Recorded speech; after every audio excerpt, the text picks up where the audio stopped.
Kia ora. 2016 has been a significant year for the New Zealand AIDS Foundation. On behalf of the Trust Board, I want to thank you for your support over the past year and hope you continue to support us as we look forward to the challenges and the opportunities that the future brings. New Zealand's HIV story is a success story. We have one of the lowest prevalence rates in the world.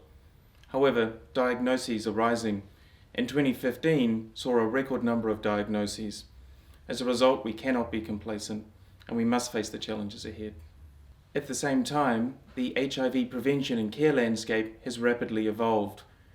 We now have the tools to effectively end the transmission of HIV in New Zealand within the next decade.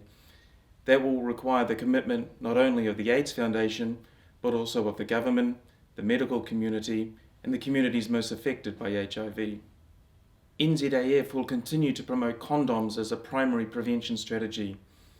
They have been the centrepiece of our strategy to date and have helped keep our prevalence rates low.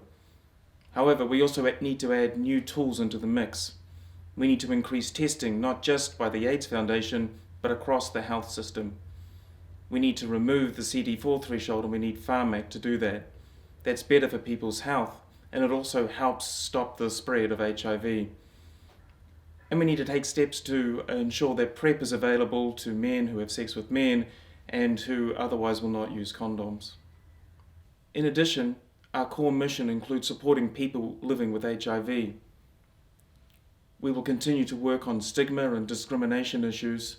We will develop the support that we offer to people living with HIV, and we will continue to include people living with HIV in the work that we do. This past year was also a transition year for the AIDS Foundation.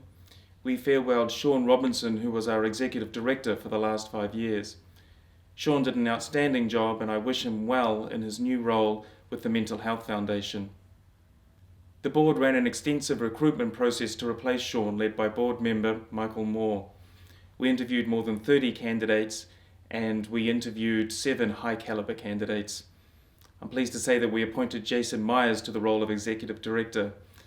The board believes that Jason is well placed to lead the organisation into the future as we face the challenge of ending HIV transmissions in New Zealand within the next decade.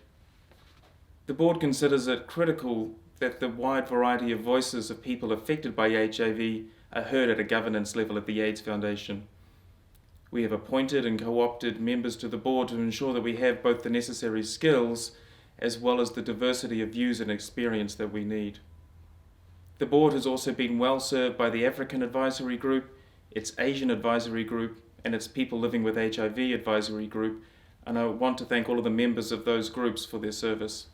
I also want to thank the outgoing members of Te Ropu, Kia Tau o Te Waka for their many years of service to that group and to the organisation. Finally, the cornerstone of the New Zealand AIDS Foundation is its membership.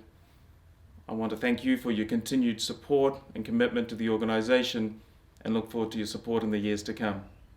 Thank you.